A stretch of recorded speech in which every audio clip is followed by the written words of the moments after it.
Iconoclaste tous les jours en direct sur Boursorama. C'est l'info éco pour tous avec nos iconoclastes du jeudi. Éric Delannoy pour nos citoyens. Bonjour Éric. Bonjour. Merci d'être là également. Olivier Berruyer, bonjour. Bonjour. Auteur du blog Les Crises. Alors cette question, pourquoi est-ce que le FMI s'inquiète tant pour nos banques? Est-ce qu'il faut craindre le pire quand on lit, qu'on écoute le FMI pour les banques européennes? Il y a un rapport qui a été sorti hier sur la stabilité financière dans le monde et on comprend bien que ce sont les banques européennes qui sont pointées du doigt par le FMI. Est-ce que c'est le hasard ou est-ce qu'il n'y aurait pas un message quelque part? Vous savez, il n'y a jamais de hasard dans ces sphères-là, hein. Surtout que le FMI, quand même, le gros du mandat du FMI, c'est les Américains. Moi, je pense que derrière tout ça, il y a l'ombre d'une guerre économique qui est en train de se livrer, qui avait un dernier épisode en date qui était le BNP Paribas, son amende de 9 milliards, qui se continue de l'autre côté avec Apple, son amende de 13 milliards par la Commission européenne, et puis opportunément, une semaine après, il y a Deutsche Bank qui prend 14 milliards dans la vue. Enfin, tout ça... Après, ça sera réduit, on sera à 5. Oui, ça sera réduit, comme Goldman Sachs à une époque, mais il faut savoir quand même que depuis 2008, hors subprime, 80% des amendes qu'il y a eu auprès des banques, c'est des banques européennes, quand même. Les banques américaines ont beaucoup payé aussi. Subprime, essentiellement sur le subprime, subprime, notamment la Bank of America. Oui. Mais quand on enlève les subprimes, sur les problématiques notamment de fiscalité, sur les problématiques d'embargo, sur les problématiques de pseudo-fraude, ou fraude avérée d'ailleurs, dans certains cas, c'était dans 80% des banques européennes. Bon, le FMI ne cible pas, ne nomme pas spécifiquement le nom des banques, mais on comprend bien que derrière, ce sont les banques européennes. Elle parle de banques occidentales, mais on comprend que ce sont les banques européennes. C'est encore une fois la Deutsche Bank dont on a beaucoup parlé, les banques italiennes, mais ça on le sait, qui sont visées. On sait bien que la Deutsche Bank, c'est un gros mastodonte opaque.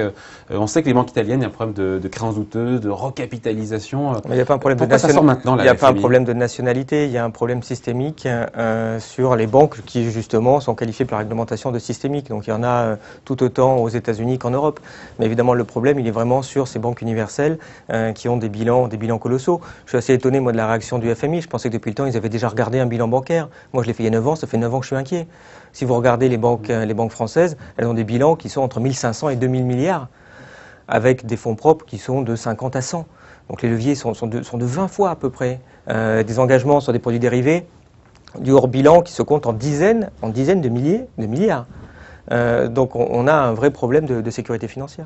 Qu'est-ce qui fragilise le secteur? Quand on écoute le FMI, on entend les créances douteuses, la question de la profitabilité, de la rentabilité des banques européennes, la réglementation, la viabilité, les taux bas. C'est tout ça mis bout à bout qui fragilise encore plus le secteur européen, même si c'est une question qu'on pourrait élargir. Il y a quand même tout un ensemble de facteurs qui vont aujourd'hui tous dans le même sens. D'abord, on a la queue de gestion des subprimes. Il reste des créances douteuses très importantes dans le cadre des subprimes. Mais chez qui, encore une fois? C'est chez les Italiens, chez les Allemands? Notamment Deutsche Bank.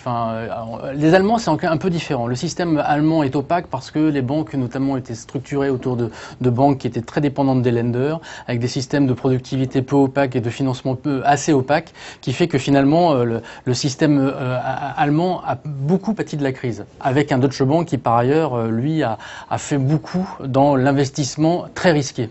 Et quand on voit le bilan de Deutsche Bank, on se dit qu'au niveau mondial, c'est vrai que ça pèse beaucoup en termes de risque systémique.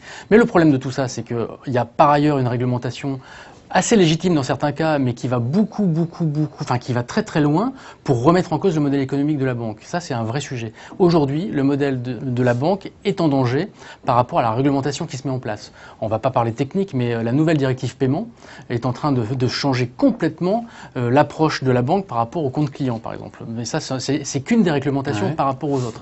Le deuxième élément, les réglementations autour des fonds propres font qu'on demande toujours plus de fonds propres à des banques, mais toujours plus de liquidités. C'est pour le jour où il y a une crise pour pouvoir absorber plus facilement. Il n'y en aura jamais assez. Voilà, le problème, c'est pas d'essayer de mettre de l'argent dans la banque. Je répète, vous avez des bilans à 1500 milliards, elle a 50 de fonds propres, vous avez demandé 60, c'est complètement ridicule. On est dans un problème systémique. Regardez, vous parlez de la Deutsche Bank. Si ce soir, la Deutsche Bank fait faillite, il se passe quoi demain pour nos banques à nous, françaises? Mais pourquoi elle ferait faillite, la Deutsche Bank? Mais parce qu'elle a. C'est ce qui vient d'être dit. C'est parce qu'elle a. Enfin, vous n'avez pas fini de régler les problèmes des subprimes. Vous avez plus de 900 milliards de crédits qui posent problème, dit le FMI. 900 milliards en Europe. de crédit qui pose problème. Mais logé où, potentiellement globalement? Dans les banques italiennes, et n'importe partout, portugaises? beaucoup en Italie, en Espagne, évidemment. Pour des raisons différentes. Tout à fait, c'est pas les mêmes raisons. Mais le problème systémique, il est là. Alors, dans le Sud, c'est le problème immobilier, notamment, qui a toujours été d'ailleurs à l'origine des crises, que ce soit aux États-Unis. Donc on a prêté à des gens qui n'étaient pas solvables, où on a mis en place tout un système de connivence, ça c'était en Espagne, entre les promoteurs et les banques, qui faisait que ça ne pouvait qu'exploser.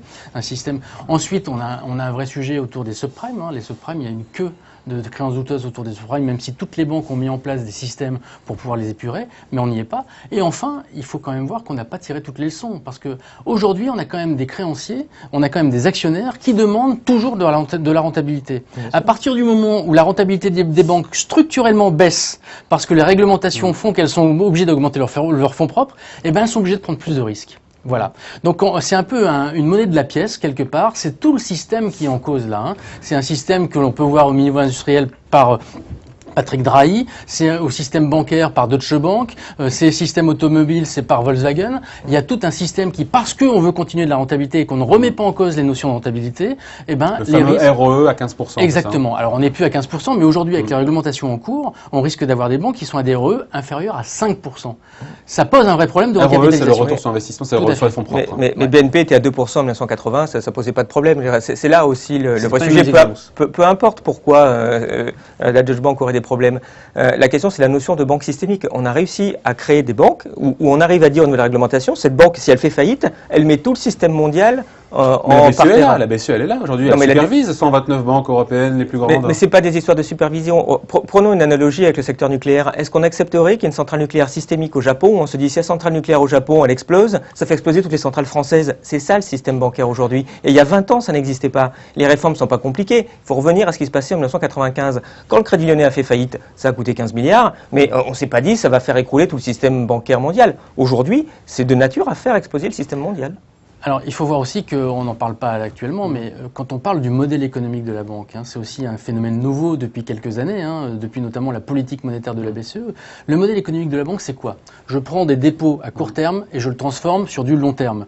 Et je me rémunère sur la différence de taux entre les taux longs, qui rémunèrent un risque sur le long terme, et les taux courts, qui sont censés... Et pendant des décennies, il y avait un écart substantiel entre les taux longs et les taux courts. Cet écart n'existe plus. Et voilà, du fait de la politique de la BCE. Le modèle de base de la banque, suite à la politique monétaire de la BCE, comme d'ailleurs de la Banque d'Angleterre, comme de la Banque du Japon, comme de la Banque de la Fed, fait que le modèle économique de la banque est aujourd'hui en danger. Il faut juste se le dire, ça.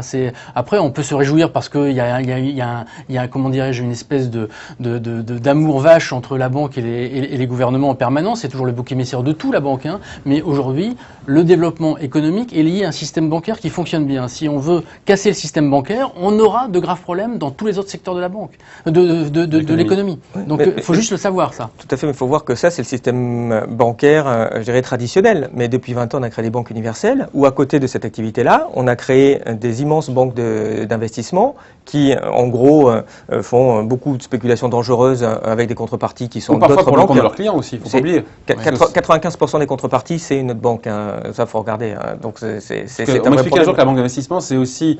Il y a du compte propre, mais le compte propre est aujourd'hui très très faible par rapport aux opérations. Mais le problème, c'est pas le compte propre. Le problème, c'est d'autres investisseurs pour des clients. Le problème, c'est que c'est Bank of America qui spécule avec Deutsche Bank, qui spécule avec Unicredit, qui spécule. Ça tourne. Et évidemment, c'est pas du compte propre, mais c'est des banques qui jouent avec d'autres banques. Et ce truc-là, ça représente des centaines de milliards. Dans les banques françaises, les banques de financement et d'investissement, moi j'ai regardé, sont de 700 milliards, 1000 milliards au bilan. C'est délirant. Et sauf qu'on mélange ce truc-là qui est très risqué avec les dépôts des clients. Donc il a fallu prendre la loi sur la séparation entre la banque commerciale et la banque d'affaires. C'est la banque d'investissement qui était un des on a fait ça pendant 70 ans de François Hollande qui est pas effectif aujourd'hui. Qui n'est pas effectif, mais parce que quand même... C'est ça la solution? Non, pas pour moi, parce que la solution elle est bien plus compliquée à trouver que ça. Elle est d'abord dans la réduction des effets de levier de chacune des banques. Ça suppose que... Non, vous mettra d'accord là-dessus.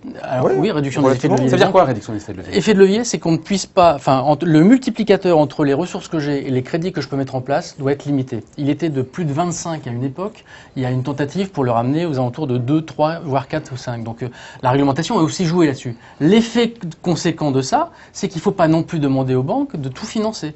Parce que vous voyez, il y a une ligne de crête qui est compliquée. À un moment, les banques, elles financent pas assez l'économie, mais à un autre moment, elles financent trop. quand est-ce qu'on met la limite? À quel moment elle finance trop l'économie? J'étais pas né. Quand elle finance trop l'économie. Alors, on va revenir sur les contreparties. Il y a quand même un problème lié à la génération des risques et aux risques systémiques qui est dans toutes les industries, qui font que toutes les industries ont fait en sorte de transférer les risques au niveau financier en se couvrant en permanence. La couverture des risques a explosé dans les années 90, avec notamment le risque de précaution.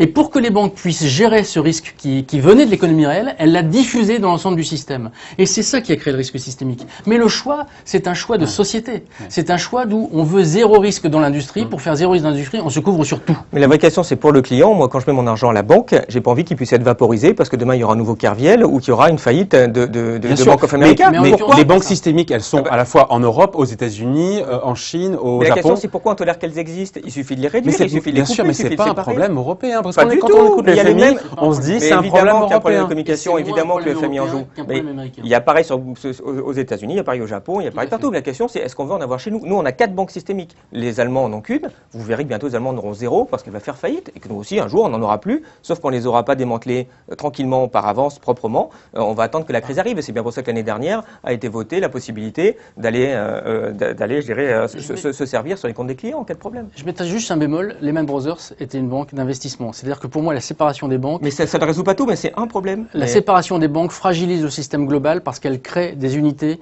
qui sont beaucoup plus fragiles qu'une banque universelle qui divise les risques. Je peux vous poser une question? Quand Lehman Brothers a fait faillite, elle a été de nature à faire faillite au niveau de la Société Générale. Quand AIG a risqué de faire faillite, la Société Générale était la première contrepartie. La question et le problème était bien que tu avais des banques universelles en face. Parce que si Lehman Brothers faisait faillite et entraînait la faillite de la banque d'investissement Société Générale sans que les comptes des clients soient dedans, il n'y aurait pas de problème. Je dirais ça, vous laissez les entreprises prendre le risque.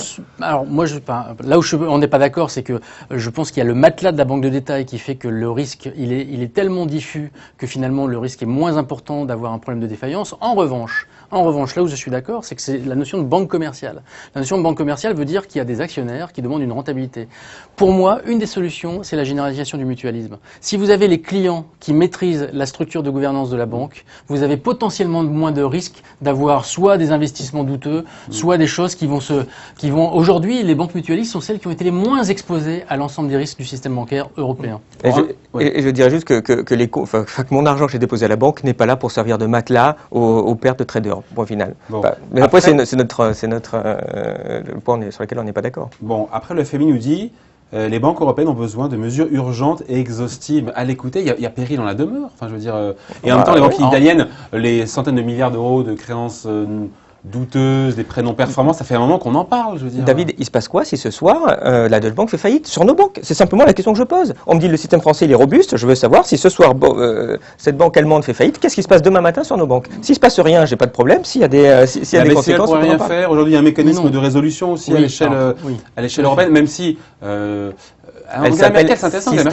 Angela Merkel a dit en gros, si la Deutsche Bank tombe, on fait rien. Elle fera forcément quelque chose parce que si la Deutsche Bank tombe, c'est le système allemand qui tombe en premier. Oui, et en deuxième. Donc elle sera obligée de faire quelque chose. Donc là-dessus, la BCE peut pas faire grand-chose, si ce n'est mettre en œuvre le système de résolution qui n'a jamais été mis en œuvre sur une banque comme Deutsche Bank, qui est quand même la 10e banque mondiale et la 6e banque européenne. Donc la 4e banque la plus systémique au monde, nous dit la FMI. Alors ils ont raison d'être alarmistes, mais le problème dans ces domaines-là, c'est que plus vous êtes alarmiste, plus vous précipitez ce contre quoi vous luttez. Il y a un effet de prophétie autoréalisatrice.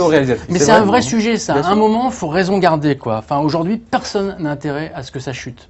Et aujourd'hui, le système tient comme ça. Ce qu'il faut, c'est y travailler par bout, travailler sur les référentiels des uns et des autres, effet de levier, rentabilité des banques, qu'on ne demande pas des rentabilités mais à l'aune de ces critères-là, les banques françaises sont quand même plus mais les banques françaises... Il y a des profits dans les banques françaises, ce qui n'est pas le cas pour d'autres banques européennes. Il y a plus de capital, il y a plus... Mais parce que... Je pose la question. Il faut savoir que les fonds propres ont été multipliés par 2 entre 2009 et 2012. Ça veut dire que en Europe et en France, ça sert à rien. Mais effectivement, je suis d'accord que c'est pas suffisant, c'est pas ça le sujet.